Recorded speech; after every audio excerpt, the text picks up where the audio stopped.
Hakuna Matata. Mais quelle phrase magnifique! Hakuna Matata.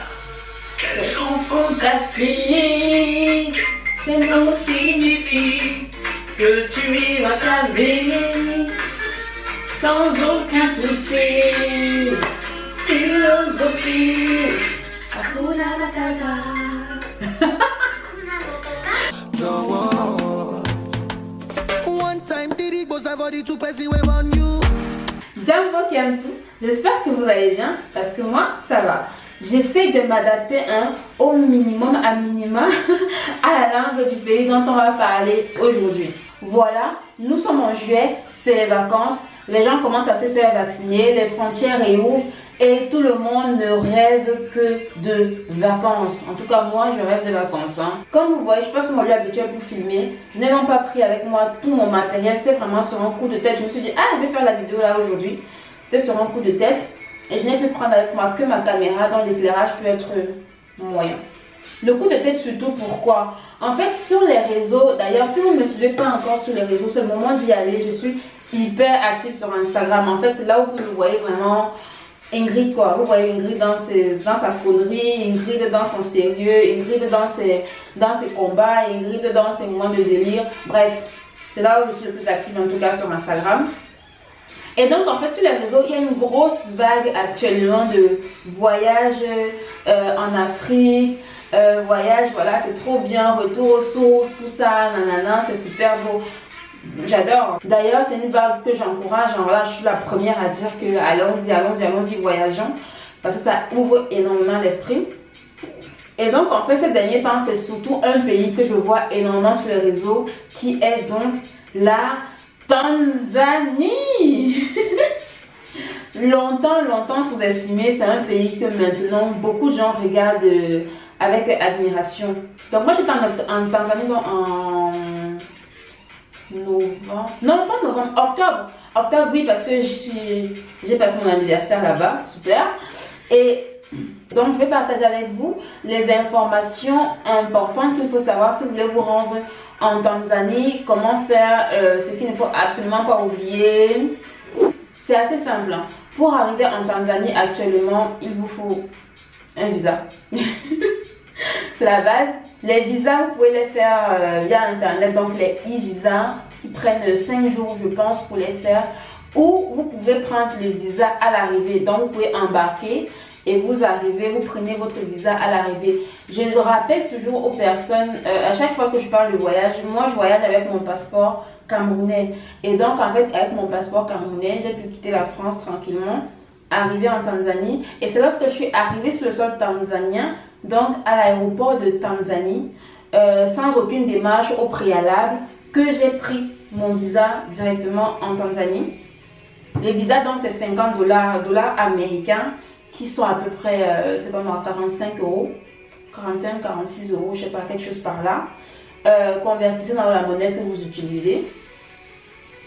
Et pour ça, il faut absolument que votre passeport ait minimum. En fait, je veux dire qu'il faut que votre passeport n'expire pendant les 6 mois. Je ne sais pas si vous comprenez. En fait, c'est la même chose pour tous les pays. Chaque fois que vous voyagez, vous demandez un visa, c'est pareil. Mais c'est important de le souligner parce qu'il y en a qui se disent « Ah non, mais j'ai 4 mois. » Non, non. Il faut que ce soit 6 mois. Donc, c'est-à-dire que nous sommes, par exemple, nous sommes en juillet. Il ne faut pas que ton passeport expire avant janvier. Si ton passeport expire... désolé. Si ton passeport expire en mars 2022, c'est bon. S'il expire en février, ça devient short là. Février 2022, c'est bon. S'il expire en décembre, tu ne peux pas te rendre en Tanzanie. Il faut que tu refasses un autre passeport. Donc, tu arrives en Tanzanie. En Tanzanie, on parle deux langues. Bon, je fais comme ça, mais tu comprends que c'est soit ça, soit ça. On parle deux langues, le swahili et l'anglais. Le swahili, c'est la langue principale. C'est la langue que tout le monde parle, que tous les locaux parlent. L'anglais, ils le parlent parce qu'ils sont allés à l'école. Mais pour vous dire la vérité, de ce que j'ai ressenti en tout cas, à Dar, parce que nous on a débarqué à Dar es Salaam.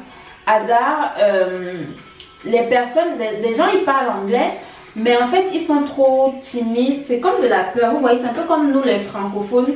quand on arrive par exemple aux États-Unis ou bien qu'on est avec des personnes qui parlent couramment anglais et qu'on a un peu peur, un peu honte de parler anglais, même si on parle légèrement anglais, hein, on a souvent un peu une certaine gêne là. C'est pareil pour eux. Là, ils sont plus confortables dans le Swahili. L'anglais, ils sont un peu moins confortables. Surtout s'ils n'ont pas fait de longues études. Alors si vous tombez sur des personnes qui sont là à l'université, tout ça, bon voilà, ils vont parler anglais couramment avec vous. Mais en général, si vous êtes dans des marchés, dans des places un peu communes, ils seront gênés. Ils vont essayer, surtout s'ils n'ont pas le choix, s'il n'y a personne qui parle Swahili à côté et qu'il n'y a que vous, ils vont essayer, ils vont échanger comme ils peuvent. Mais ils seront un peu gênés. Ça, je vous l'avoue. Après, si vous allez dans des endroits comme les restaurants, des endroits un peu touristiques, voilà, il n'y a pas de problème. Même pour prendre les transports en commun, il n'y a pas de problème. Ils parlent anglais parce que c'est la base, vous voyez. Mais si vous allez dans les trucs un peu plus atypiques, les trucs un peu plus locaux, ils seront un peu gênés. Ils vont parler, hein, mais ils seront... Vous voyez, vous allez vous rendre compte qu'ils seront un peu... il y aura un peu de malaise à ça. Pour revenir sur le visa, franchement, la Tanzanie, c'est l'un des pays les plus ouverts que j'ai vu à travers mes recherches de pays. C'est-à-dire que tu as un passeport qui vient d'un pays d'Afrique, un passeport qui vient d'un pays d'Europe, un passeport qui vient d'un pays d'Amérique, aussi bien du Nord que du Sud. Franchement, ils sont assez ouverts. Même les gens qui viennent des Émirats et tout, ils sont assez ouverts. Mais checkez quand même, je ne sais pas quel passeport tu as.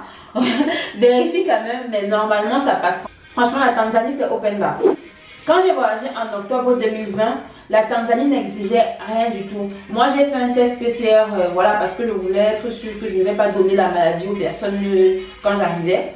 Mais en fait, à l'époque, il n'exigeait rien. Mais actuellement, si il demande un test PCR de 72 heures. Donc, rappelez-vous des dernières vidéos que je vous ai parlé en Côte d'Ivoire. Essayez de les faire 48 heures avant. Hein. On ne sait pas comment ils comptent, je ne sais pas comment ils comptent, mais essayez de faire votre test PCR 48 heures avant. Une autre exigence de la Tanzanie, donc, et qui n'est pas propre qu'à la Tanzanie, j'en ai fait référence dans ma vidéo sur le Bénin, je pense, ou sur la Côte d'Ivoire. En tout cas, allez voir la vidéo sur le Bénin et la Côte d'Ivoire. C'est la fièvre jaune. Il faut absolument que vous ayez votre vaccin contre de la fièvre jaune. Ça, c'est une spécificité de tous les pays d'Afrique subsaharienne. Je ne connais pas encore le Maghreb, mais c'est vraiment une spécificité de tous les pays d'Afrique subsaharienne. Il faut que vous ayez votre vaccin contre la fièvre jaune. De mémoire, il existe juste 3 aéroports en Tanzanie. Un aéroport à Zanzibar, donc celui de Zanzibar, un aéroport à Dar es Salaam et un autre aéroport près du Kilimanjaro, donc qui est vers Arusha. De mémoire, c'est ça. Nous, on est arrivé donc à Dar es Salaam, qui n'est pas, comme je le pensais, la capitale de la Tanzanie, mais qui est la capitale économique de la Tanzanie. En fait, c'est un peu comme le Cameroun ou la Côte d'Ivoire. C'est plus comme la Côte d'Ivoire. Donc, en fait, où tout le monde pense, même moi d'ailleurs, qui pensait avant d'arriver là-bas que Abidjan c'est la capitale de la Côte d'Ivoire, alors que non. Donc, en fait, ce n'est pas la capitale de la Côte d'Ivoire. La capitale de la Tanzanie, c'est... Attendez, je check. Donc, après vérification, je peux vous affirmer que la capitale de la Tanzanie, c'est Dodoma, que je n'ai pas fait du tout. Donc, moi, j'ai fait Dar es Salaam, j'ai fait Zanzibar, j'ai fait Arusha. Sachant que pour arriver à Arusha, de Dar es Salaam, on est parti en voiture. D'ailleurs, toute une aventure. Je vous invite à aller regarder la vidéo à l'époque filmée par ma grande soeur parce que je n'étais pas encore dans cette démarche YouTube là. Anyway, c'était super drôle d'ailleurs. Ce que je vais vous dire maintenant, c'est ce qui nous est arrivé en octobre 2020. Donc, vérifiez si c'est toujours d'actualité au moment où vous voyagez. Mais lorsque vous allez vouloir quitter la Tanzanie, donc pour vous rendre dans un autre pays ou alors pour vous revenir dans le pays dans lequel vous vivez, il vous faudra forcément un test PCR si vous n'êtes pas vacciné. Je vous incite donc à le faire à Dar es Salaam. Je vous incite fortement. Parce que nous, au moment où on a voulu quitter la Tanzanie, on était à Arusha. Donc on s'est rendu dans un centre à Arusha. Sauf que à Arusha, les prélèvements sont faits à Arusha, mais sont envoyés à Dar es Salaam pour analyse. Donc ça prend plus de temps. Donc je vous invite donc à prendre votre départ de Dar es Salaam directement. Là, vous faites vos prélèvements, vos analyses sur place. Et en 24-48 heures, c'est bon, c'est plié, vous avez vos résultats. Petit point histoire, ça ne fait pas encore 60 ans que Zanzibar est rattaché à Tanganyika, donc aujourd'hui qu'on appelle Tanzanie. Zanzibar, je me rappelle, c'était au collège ou alors à l'école primaire. Déjà, on me disait dans les cours d'histoire, on me disait que c'était un très grand centre de commerce et tout ça. Et oui, franchement, je suis tombée amoureuse de la ville. En fait, il y a ce côté authentique. Moi, je vous invite, si vous allez en Tanzanie et que vous allez à Zanzibar, parce que voilà, tout le monde va à Zanzibar maintenant, d'éviter les coins trop touristiques de Zanzibar. En tout cas, si vous recherchez l'authenticité de la ville, malheureusement, je n'ai pas pu faire énormément de temps là-bas, mais je vais y retourner. Mais le peu qu'on a fait déjà, moi, je trouvais énormément d'authenticité. D'ailleurs, mon t-shirt vient de Zanzibar. Petit souvenir, d'ailleurs. Petit souvenir. J'essaie de les faire un peu courtes, les vidéos là. Donc là, c'était sur comment se rendre en Tanzanie. Actuellement, en fait, il y a une globe-trotteuse afro-world que j'aime beaucoup, que j'ai découvert récemment, qui est en train de faire 10 mois, 10 pays, 10 mois en Afrique. Donc en fait, son compte Instagram, elle est sur Instagram. Malheureusement, les gens n'est que sur Instagram. Donc son compte c'est Abenafrica. Je vous invite vraiment à aller regarder. C'est quelque chose. Là, elle a fini le mois de juin. Elle était en Tanzanie. Et elle m'a fait, moi je lui ai envoyé un message, je lui ai dit j'ai été en Tanzanie mais je vais y retourner. Juste ce que tu m'as montré là, moi je vais retourner. Parce que j'ai l'impression que je n'ai pas bien vu. En fait, il y a certaines choses qu'elle montrait, je disais que oui c'est la Tanzanie que je connais. Mais il y a des choses, je me suis dit non, je n'ai pas vu ça. Non, il faut que je retourne, il faut que j'y retourne. Donc je vous invite vraiment à aller la regarder. Et ce n'est pas que sur la Tanzanie, elle fait énormément de pays, elle a fait énormément de pays.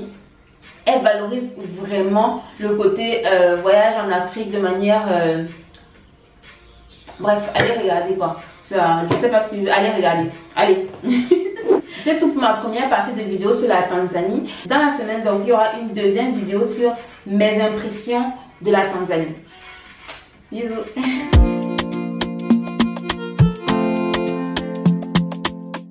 Alors, je recommence.